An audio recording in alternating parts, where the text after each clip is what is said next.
Good evening, everyone, and welcome to another episode of Triple Threat Comics YouTube channel. I'm your host, Ian Miller. Tonight, I am joined by comic creator of this fantastic project. Please give it up for Justin Koch. Justin, welcome to the show. Hey, nice to meet you. Yeah, nice to be Nice here. to meet Thank you. you. Yeah, of Yeah. course. So, folks, we're here today to talk about SWAT Eldritch Blue. Now, even the name alone sounds exciting. So, Justin, before we actually show the Kickstarter, why don't you tell us briefly how you became a writer, and also talk to us about your project. I've been writing since I was five. Like around 86, I guess, I wrote my first short story, and I've just been going at it ever since. It's been, I mostly, I didn't get into comics until recently, which I really regret because I feel like looking back, I was wasting an enormous amount of time. Everything I was doing should have just been a comic, would have been way cooler as a comic. Um, but I've been writing my whole life. That's been the goal for the entire time. Um, but as far as comics go, I started. SWAT's not my first project in comics, but it Mm, was the second. But when I started writing comics, it just felt like this explosion happened where it finally clicked. People yeah, got it. I used to every once in a while I get someone who resonated with my prose writing, but it was far rarer than I guess it should have been. And once I went to comics, it's like it hit.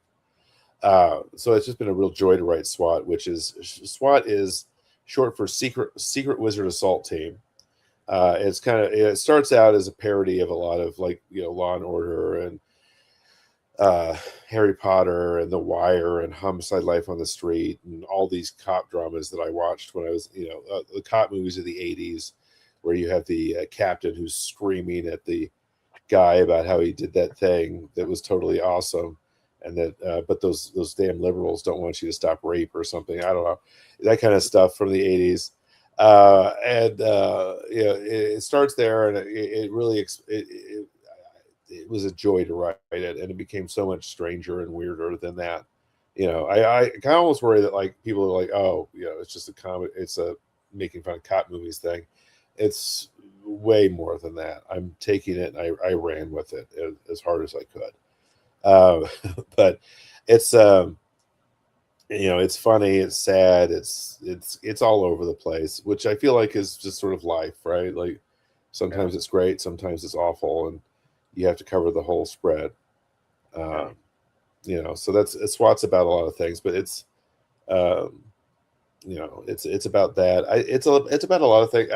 It's kind of driven by the millennial. I mean, my experience in life is Columbine as a high schooler, 9/11 in college, and then the last 26 years. That's been my entire adult life. Is basically the Iraq War on, and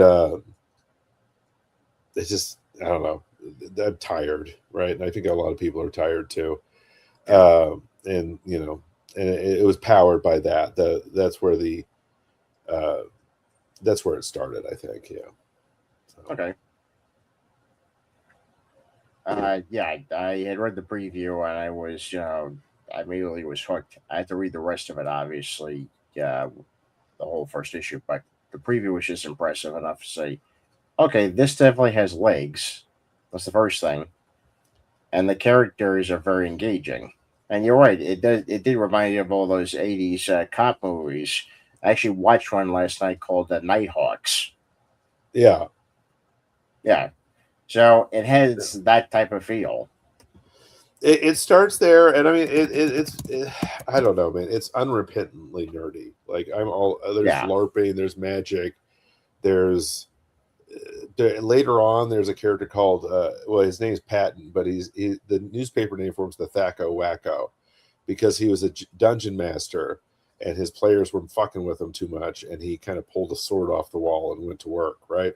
So he's in yeah, jail. He's in yeah, but it's unrepentantly just all nerdy, funny, horrible. I mean, it's I poured myself into it. I mean, it's genuinely like if no other reason, I am laying it out, right? Like yeah, you should see it just for that, even if you think I'm ridiculous. But issue one's great. I mean, I'm very proud of it. It gets better.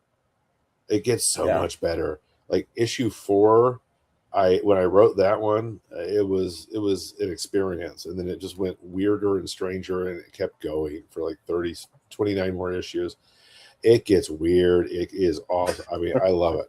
I'm so proud. It's the greatest thing I've ever done. I think it's the greatest thing I'll ever do. Like I might match it.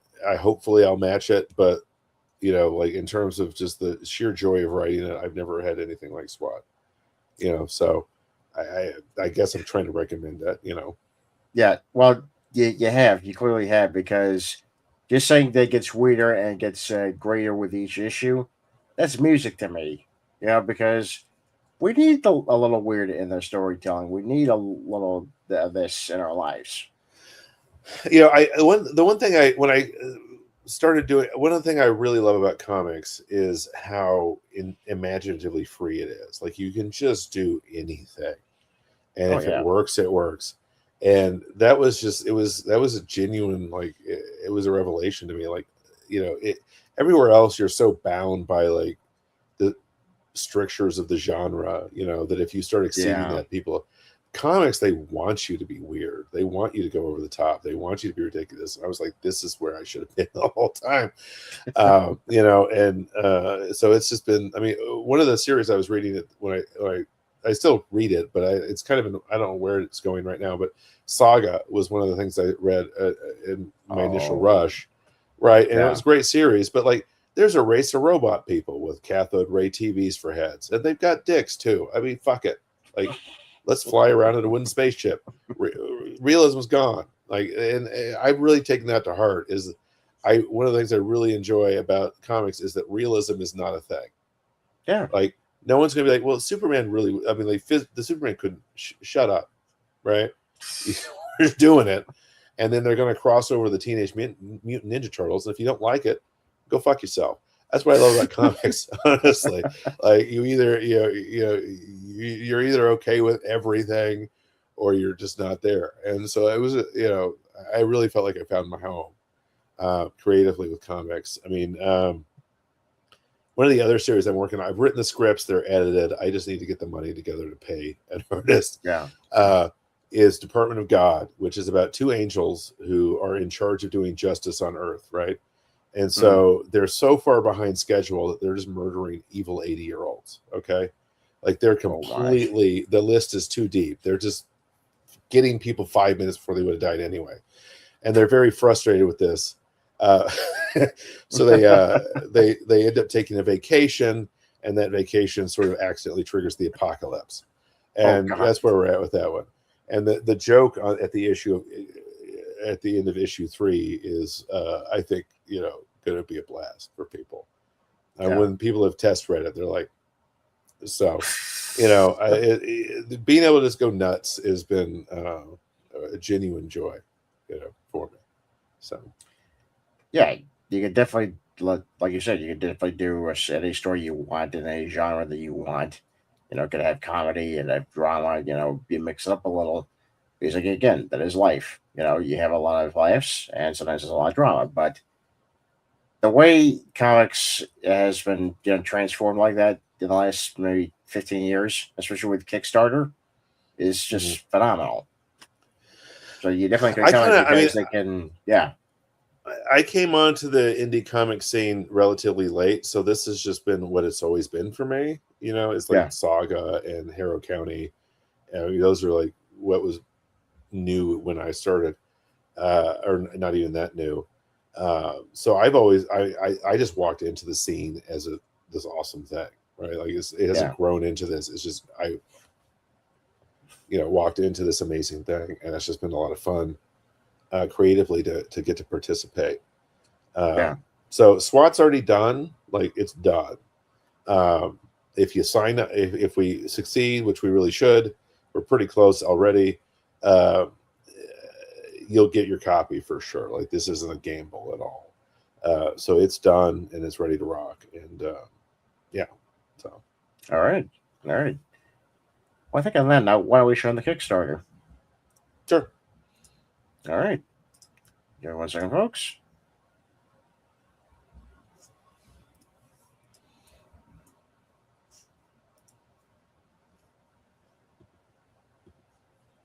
Okay, hold on.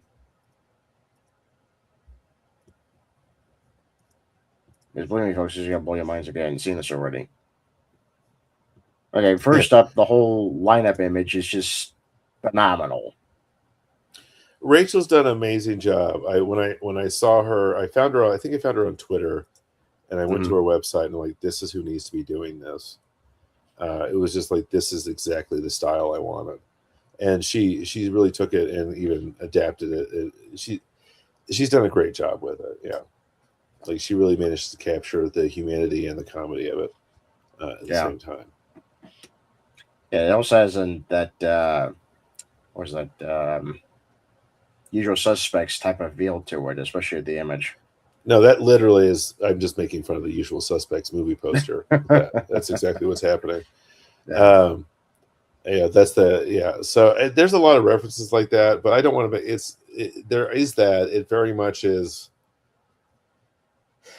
but there's a lot of heart to it. And I don't mean that in like a shit, like kind of bullshitty way. I mean, it's weird, but I took the. You just have to read it. Yeah. Yeah. That's it. That's all you have to do. Yeah. But the idea at the start is the Secret Wizard Assault Team is a unit that is in every major city, right? And so their job is supernatural crime, basically. And so they start out with they're given an ultimatum that they have to fire somebody, and Larry doesn't want to he's not allowed to fire anybody that he actually wants to fire, so he has to fire somebody he likes. And so instead of that, they call in a tip on a vampire who's got bodies in his yard, right? Mm-hmm. So that creates a red ball where they're getting overtime now instead of having to fire people. So it's kind of a political move to prevent the firing, and then it spirals out from there. Like the first arc is the hunt for the vampire, but after that, like they kind of intruded on things they had no idea that they were getting involved in, and the consequences of that sort of drive the rest of the plot. Wow. So they get sucked into a situation that if they'd known what was going to happen, they probably would have just fired somebody. So, oh gosh, everybody, even the guy that was going to fire would be like, yeah, I get it. This is better. So it just spirals and spirals and gets increasingly weirder and unhinged as we go. So it was, like I said, it was a genuine joy to write. Creatively, it was just a blast from start to finish. Yeah, but you gave you the opportunity to cut loose. Yeah, I mean, I was going for it. Like there were no, I kind of came to the conclusion that if you want to do something artistically, you should just put yourself into a position to get embarrassed, right? Just screaming naked, dancing like no one's watching. So that's what I went for with SWAT. Is I just no holds barred went for it. And that's not in a gross way or anything. I just no longer cared. That's silly. I don't give a shit. I'm doing it. So yeah. So some of the characters are the lead is Larry Slaughter, who is basically like what if Harry Potter was just kind of a loser who survived a school shooting. He's messed up from it. He's not the chosen one. He's just a guy who is very scared because his job is constantly violent and weird, and so he's very, he's very proactive about shooting first because that's how he feels like the only way he has to survive is once it's violence time, right? And Mimi is his partner / high school friend / love interest. They have an on and off thing because the stresses of the job are too much at the start of the series. But they're kind of the co-leads. And then Hermes is he's 3,000 years old. He used to be a god. He's should have retired a century ago. So he's just very he just won't retire. He's very old. He needs to retire, but he won't. Mabelina is a fake psychic, or she thinks she's a fake psychic, but she is a real psychic in that she is always attracted to the worst possible decision. And so they kind of keep her around as a reverse canary in the coal mine. Like if she's happy, they change plans, right? Because something's going to go wrong. If she's enjoying it, don't do it. So she's very angry, and she doesn't really understand why. but everyone constantly is fucking with her. Every time she likes something, they do something different. She's frustrated. Tiny Tim is like 5 inches tall. He's their wet work guy. They have him. He's got a magic murder bag where he can reach in and grab whatever he wants. Machine gun, cell phone, computer. It's an infinite warehouse of whatever he wants, instantly available. So he's very powerful, even though he's 5 inches tall. And then there's Lisa, who is the kind of the normie of the group. She's there as a punishment because she pissed somebody off. So she's been exiled to the Siberia that is the SWAT unit. And then Girk is their. He's not really evil. He's just very angry at Larry because Larry's a jerk to him a lot. But they have kind of a classic police captain, cop, yell at each other, give me your badge, blah, blah, blah, kind of relationship. Yeah. So that's the basic crew. Yeah. They are fantastic characters, and you can definitely do, kind of like a spin-off one-shot character issue for at least a number of these. Like the Lisa one is fascinating because you're like, what did she do to get to this, unit? Yeah. You could definitely do that. I've written, like I said, I've written 36 issues. That's the main bulk of Eldritch Blue. I've written a couple of sequels already. One's called The M-Files, which is about Mimi, and it's about her childhood as a Jehovah's Witness, right? And so there's an urban legend in the Jehovah's Witnesses that if you took a Smurf doll into a Kingdom Hall, which is their church, it would come alive and start cursing and trying to bite people and like escape, right? Because it's demon possessed. Wow. They're weird people, but we don't need to get too deep into that. Anyway, so I take that, and then she's a Jehovah's Witness. I was a Jehovah's Witness as a kid too, so I'm not crapping on them for no reason. I was there. But anyway, so she makes it as her first act of magic. She makes a Smurf doll come alive during a convention, a Jehovah's Witness convention, and then it attacks everybody, and they all flee screaming. And then the doll escapes. It finds a Smurfette doll. They bang. They have 5 million babies overnight, and that kind of ruins the town. So that's the premise for the M-Files. There's a scene where there's like a toy store. Yeah, I said it right. Yeah. There's so many of them. They're starting to break the glass. And then they kind of blow the glass out of the joint, and then they just fall out and start eating people because they're so hungry. Anyway, it gets pretty, And then there's the Witches Foundation, which is another sequel I wrote, which is about a real place in Lebanon, Missouri. Well, it's a mythical, it's urban legend, but there's an urban legend in Lebanon, Missouri. There's this burial ground where they put 5 witches in the basement of this building in a pentagram shape, and like. They're buried there.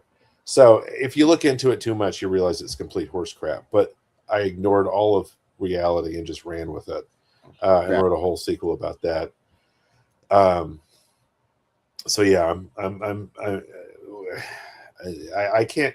When I finished Eldritch Blue, I was depressed for like a year and barely wrote anything because it was just like I was done. But I can't move on either. I've got to like finish it. I have no idea how to finish it. Or take it, but I just keep like niggling away issue by issue until I get there, I guess. So, hey, that happens. Yeah. But this is April 20th, 1999, which is the date of Columbine. This is the school shooting that I was talking about earlier, except it's at Mirrodin / which is a Welsh wizarding school. And this is the start of that. Wow.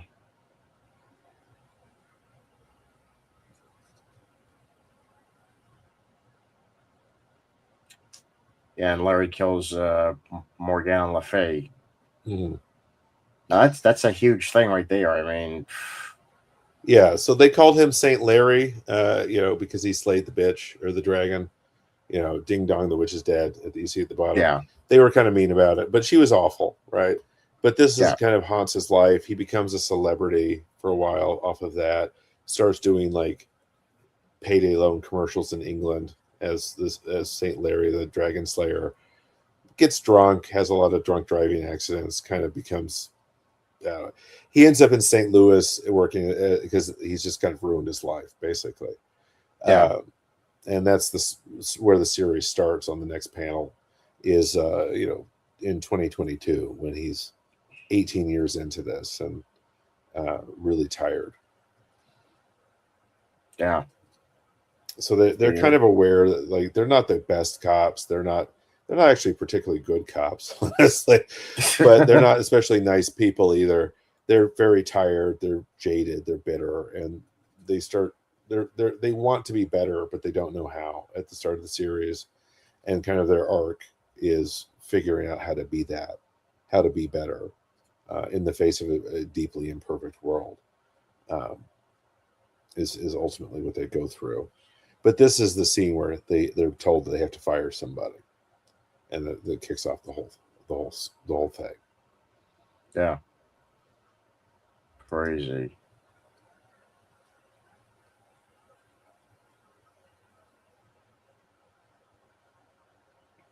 Yeah, this is definitely your typical, cop getting yelled at by the captain. Yeah. Yeah. I definitely I was leaning heavy into the cop stereotypes in the first episode or the first issue. It grows into its own thing very quickly, but it definitely in this scene particularly it was very somebody yelling at Mel Gibson and Lethal Weapon or is he in Lethal Weapon? What am I thinking of? Lethal Weapon. He did one. Yeah, Bugsy actually looking it up, so just give us a second. Yeah, Lethal Weapon. Yeah. Not the one with Eddie Murphy, which was 48 That was Hours? Beverly Hills. No, that was Beverly Hills Cop. Beverly Hills Cop, yeah. No, this is anyway. So, they go from there. They start chasing this vampire, and the thing with wizards is that they're so powerful that you kind of have to. You can't make it a fist fight at the end. It has to be a battle of wits, right? So they kind of go back and forth with various hiding places and going, attempts to manipulate other situations, and so it's different, I think, from most of these because they're not trying to solve a mystery; they are causing the mystery. You know what I mean? Like they're actively attacking and investigating their enemies as they go. They're not passively trying to figure things out. So it's an inversion of a lot of different stereotypes, but later on there's an issue, or the third arc, there's the villain is a guy named Count von Zollen, who is a goblin / pirate / accountant. Wow. And he sails the high seas auditing people and then taking all of their crap. So he's the villain of that one. I was really proud of that. He came out of nowhere. Like I was writing up these other villains as the main guys for the third arc, but I kept putting it off. It wasn't happening. The mojo wasn't there, and so I was like, I have to do it now. And then instead, Count von Zollen just popped out, complete and whole, and I just ran with it. I'm like, I'll fix it later in post. And it was that's the kind of experience it was. It was just. I was having all this. I've never felt more inspired in my life than when I was writing SWAT. That's for sure. It just came, and it was always. It just. It was a joy to write it. It really was. But yeah, I mean, it's just. I'm just going for it, man. I can't. I'm very pleased with myself. I think you should be. Again, like I said, this is very unique, and it hits all the marks that you want in a comic series. It's exciting, and the artwork is very stunning. Rachel's great, and I mean, she actually has gotten. I'll show you. I'll share an image. It feels like for episode 1 or issue 1, she was still kind of. It's like the first. It was like the pilot episode, right? Yeah. She's still developing her style. So this is the first page, and it's not lettered or anything, but this is the first page of the second issue, which we're almost done with the second issue. But I feel like you can see that her style's developed even over the course of that one issue, because this is a little bit more detailed, or it's a lot more detailed. And it really works. And so, she's been I don't regret the choice artistically. at all. Like she's definitely the person that needs to be doing this. So Yeah, yeah, she's even created more dynamic sequences. Especially knowing where the camera's placed. You know, yeah, it's fantastic. So she just learned a lot from that first issue. oh, we both kind of there was definitely the first issue is great, but it definitely was the pilot episode. Yeah. Um, so let's see. This is a Tiny Tim panel from the second issue that Okay. I think I just shared. Yeah, there you go. Yeah. Oh wow. Oh wait, that's not Tiny Tim. I'm sorry. That was we're a little shy there, but I mean, she's just color wise. I don't know. She's doing a great job with it. I think. Um,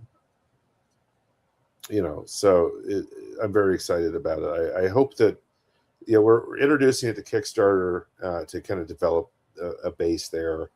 But I would love to do 6-issue graphic novels in one Yeah. chunk because that would be great. But yeah. So Okay. So obviously we had to meet the creators, but again, we've already met one of the creators, and we've heard him talk about Rachel. And this is just fantastic. oh, thank you. Yeah, I mean, I'm very proud of it. DC Hopkins is doing the lettering, or he did the lettering. I'm very happy with his work there. Okay. I basically just going to go to him for everything, really, because why not? Yeah. And then Connor Knudsen is helping edit it. We were already done with issue 1 by the time he came along, so these issue 1's more developmental edits. So if anything, you hate anything, don't blame him. But he's worked with me on issue 2. We're done with well, we're not done. I need to turn in changes for 5 and 6, but we're pretty close to final drafts for 5, the whole first arc. So we're ready to proceed and move fast if we can. Okay. Well, you've already answered my question that I was going to ask earlier. This is an ongoing series because you said you've already written a couple of sequels. Yeah, I mean, I think if we counted every issue, and it's getting a little chaotic because like I have been trying different angles for like a while now to see what clicks, but I think we've got at least 6, 12, a good solid 12 issues that are past that. So we're at 48 at least, and then I definitely have drafts into the mid 50s. We've got a lot going on here. I mean, it's been a thing for me for sure. I don't know. I hope that's not intimidating or scary because you're like, he's never going to finish it. Jesus Christ. No, no, But no, no. Look, I understand the realities of releasing this stuff. I'm about to start my Kickstarter next month, so believe me, I understand. As a creator, I sympathize. Yeah. But it's all worth reading as you go. So Yeah. Yeah. Okay, so we got 4 days left on the campaign, and you're very close to obviously reaching the goal. So obviously, at this point, the next 4 days, you gotta watch it very carefully because you get more backers, and sometimes you don't. But it seems like, and this is true with every campaign, there's a lot more people that come in the last couple of days, because they said, you know what, we really want this, we're just gonna wait it out, and then make the pledges. I think people wait until the end to see like, okay, do I can I afford $20 or can I afford $5? Yeah. So we have. I'm positive we'll make it. I mean, we have a pretty sizable podcast that's going to be releasing their episode tomorrow that gets several thousand views, so that really should push it over. So at the very least, I'll have my wife with a debit card, so it's gonna, yeah. So it'll get through, I think, for sure. But like I said, we're ready to rock. Like, I mean, if I get too many copies, I might have to go to the printer again. Yeah. But that would be it, right? So you'll have your comic in August, if not earlier. No, in July, if not earlier. So it's there, it's ready to rock, and I mean, I'm so proud of it. I spent so many years trying. I wrote like 10 novels, right? Yeah. And some of them came out in like the most pathetic way possible, short of me paying for it. Like I may have gotten one electric bill out of 2 novels, but yeah. So there was always I just feel like comics makes me that what I like about comics is that it's completely imaginatively free, but it's also highly structured. You have 22 pages, 23, 24. If you to go, you have to tell an entire chapter of a story. You have to hit everything. It just requires you to not be full of shit. You cannot write comics and be full of shit, or they will be awful. Right? It has to be pop, pop, pop. Yeah. And that was a genuine. I mean, that was a revelation. I don't know. I feel like it really made me tighten up and not get bogged down in details or something. Whatever I was doing wrong in novels, I'm not doing now. So, like I said, I feel like this is where I should have been the whole time. Well, like I said, it's never too late to look, never too late to learn. If something does not working, then you figure it out, but you don't give up. Which you didn't give up. Yeah. You clearly found a pet platform. Yeah, I mean, I think maybe changing things up can be, enlightening. And I had all these tools that I had been building for writing it, and I'm kind of crapping on my novels pretty hard.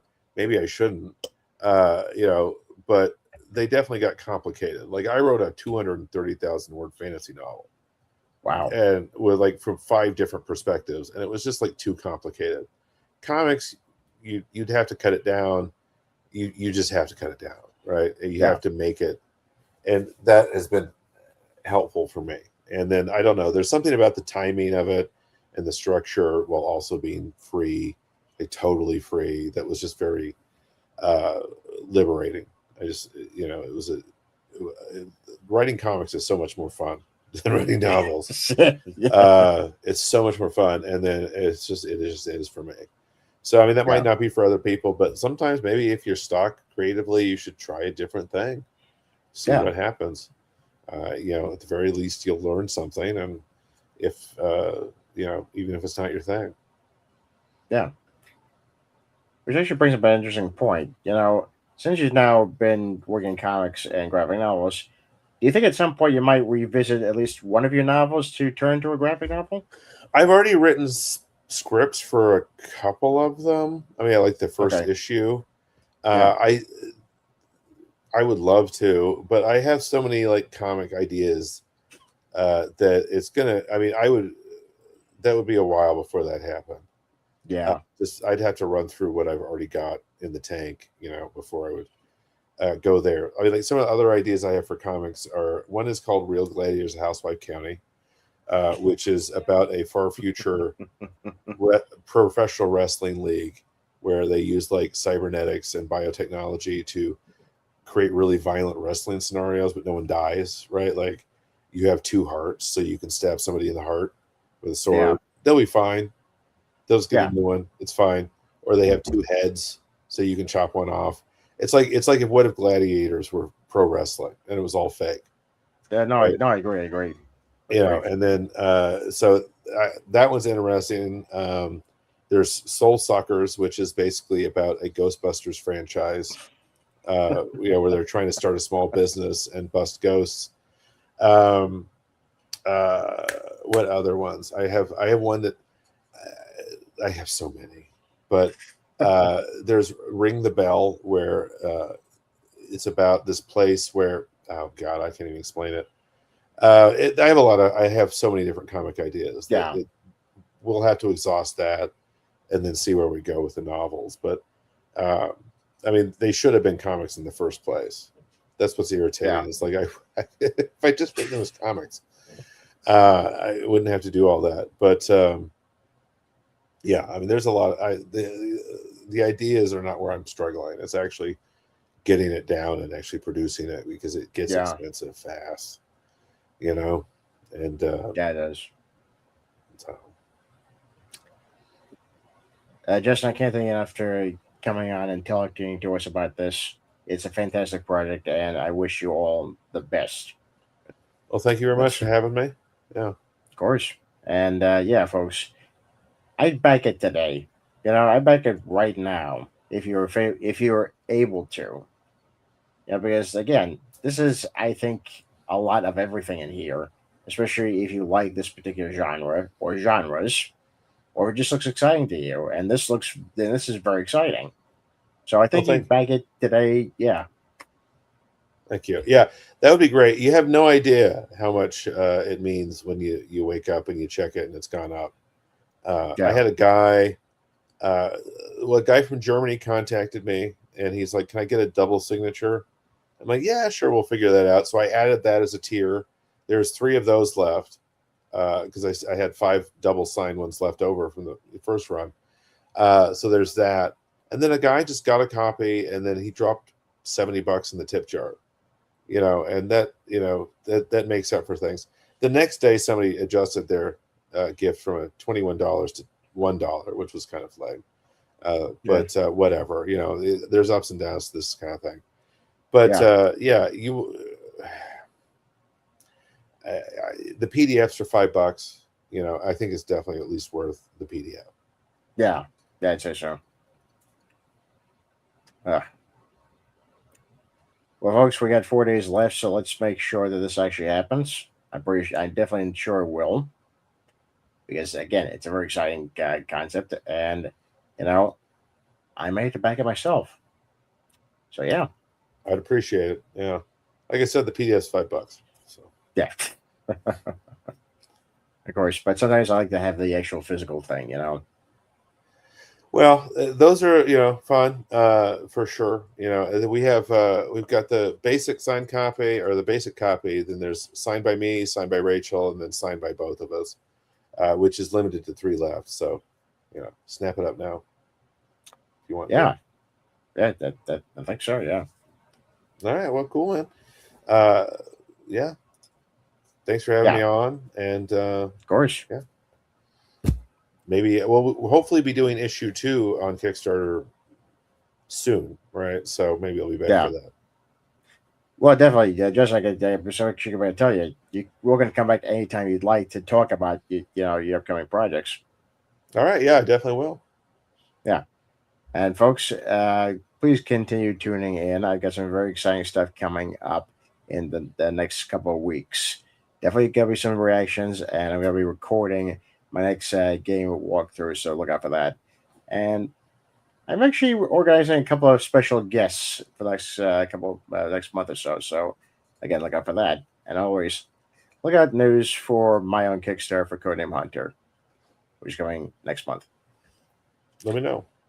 of course. And I think that's going to be it for us tonight. I'm Ian Miller, and this has been Triple Threat Comics YouTube channel. Have yourselves a great night.